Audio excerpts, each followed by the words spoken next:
Now, there are some dumb ways to get suspended or to potentially lose your opportunity to play. There's some dumb ways out there. There really are. Emmanuel Clase, first pitch in the Tipping dirt. pitches in the wrong way. Luis Ortiz, the same thing. There are some stupid reasons to get banned here and there. Deflategate. Oh, my God. What a waste. Venmo payments and getting nailed for it, potentially, has got to be near the top of the list with one of the dumbest reasons I've ever seen for a player to potentially, I don't know if they could prove it, but Oklahoma has officially announced that they are looking into quarterback John Mateer, who is their transfer in from Washington State, who is the number one player in the transfer portal. Even to the point where John Mateer had to publicly come out with a social media thing. So what happened was the SEC fan is nuts. So they went back into his Venmo history. They found his Venmo. They went back all the way to 2022 when he was a freshman at Washington State. John Mateer is going to be the starting quarterback at Oklahoma this coming year. The sliver of hope for that program. They found 2 payments to one guy in November of 2022. And it literally, you could put a caption on it, and the phrasing was sports gambling in parentheses, UCLA versus USC. He had to clarify. Just incriminating himself beyond belief. Now, it was November 20th of 2022. What game was November 19th of 2022? UCLA versus UFC in college football. It'd be one thing if he was betting on rowing. No. There are explicit rules about betting on the sport in which you play, and this is not when he was in high school. This is when he was in college. Now, you might be thinking, well, you could caption, I could pay Mike for a sandwich he bought me and say anything. And lunch. Yeah, right. Yeah. But I could say that was sports gambling too. Right. And you can't tie me to it. That's probably true. But the problem is there's a guy who he paid, and then there's a date, time, location, and game that was bet. They gave him all the clues.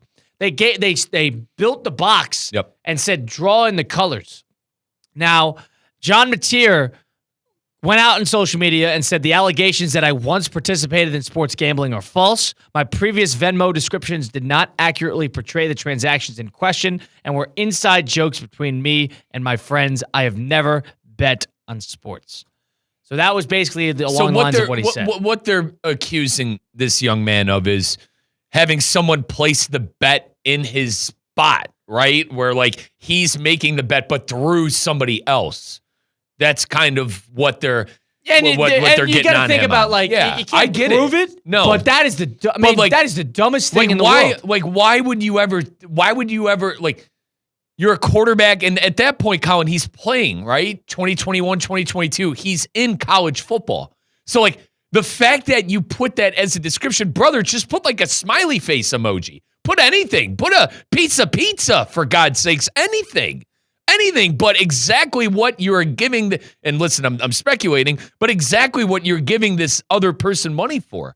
You're just asking for trouble when you make a description like that. It's one of the stupidest things I've ever seen. It's looking for a reason to be put on a watch list. Right, for sure. Unbelievable. It's dude, you're a college athlete, and you're going to put that as your description on Venmo. And now, one thing, 2022 is a different age than 2025. This has been cracked. But in terms of this is being cracked down upon so much more in the last, year and a half than it has been, because more states, I believe in those last 3 years, have opened up sports gambling. Yeah. Illinois, when I was there, Kyle, they recently opened during COVID. Right. So that's right then, and 2021, 2020. The floodgates, yes. Yeah. But Oklahoma officials are aware of this, and they are actually looking into it. He denied to the OU officials that he was ever involved in this, but there's a hypothetical case you could actually break down. Pete Thamel of The Athletic puts this out on Twitter earlier today. He goes, in a hypothetical case, any eligibility ruling by the NCAA would come as a part of a reinstatement process, and a 50% of the season would be considered the starting point if it were to come to this. And it could go higher or lower depending on mitigating factors. So he would miss, if he does get suspended, it'd be half a season. He'd miss half the season. And by the way, with how hard Oklahoma's schedule is, he might as well just not come back. Is that because there'll be 2-6 when that young man? And I don't know. If 6 losses by the time that young man. And maybe comes that's back. the smart thing to do. If Mateer is thinking, all right, number one, they can't prove it right now. I'm sure Oklahoma officials, whether he did it or not, are going to say you deny this unequivally. Right. Either they have something or they don't. This is almost word of mouth, word of ear. You can't necessarily prove it. My fight back is these are gambling institutions that are looking. Like, think about the Cleveland Guardians for a second. They found suspicious activity on first pitches being a ball or a strike in random Guardians regular season games. You don't think with a name, a date, and a person attached to it that they can't find this bet if it was made through a legal outlet? Now, made a handshake bet at a lunch table, you can't prove it. If crazy SEC fan can find all of this, what do you think actual officials and people who do this for a living can find? Right. They're 100% going to be able to. If there is a trail, they're 100% going to find it. And maybe he's lucky. Maybe he's lucky that this was, me and you making a bet at the lunch table. Right. Saying, I think UCLA is going to win this game versus USC, and you lose $50 over it. That's one thing. That's something you can't nail.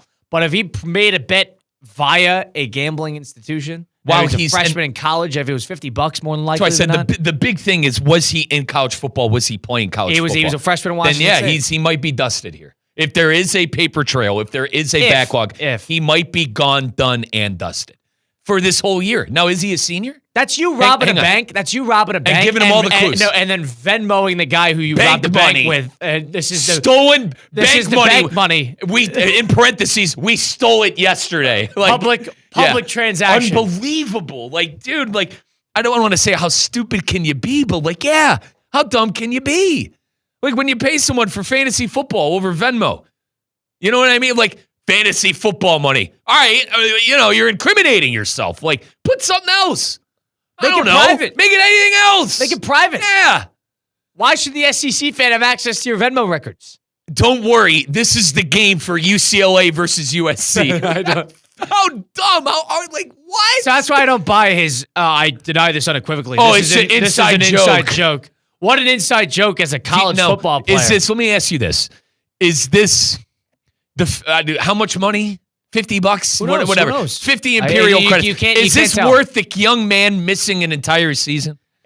Is this that a bet that he made when he was a freshman, bet. 18 years old, prove too? It was a handshake bet. But I understand that. If they found a bet through an alternative, if this guy went on DraftKings somewhere and was in a different state with legalized gambling and that's who he paid and the guy placed it, I don't know. Placed it for him, as I mentioned in the beginning. Placed it in New York or something like that, or California, wherever it was legal. But you'd be okay with this young man being suspended the whole season? I would not be okay with it, but what are they supposed to do? What else would they do? We're going to let him walk? I am a big believer, granted, Kyle, I've had second chances myself, so I'm a big believer in second chances and doing stuff when you're young. You do stupid stuff. I understand that. I'm just talking about from the NCAA perspective. God, I feel like that'd be very harsh to suspend this young man for half of his season on a $20.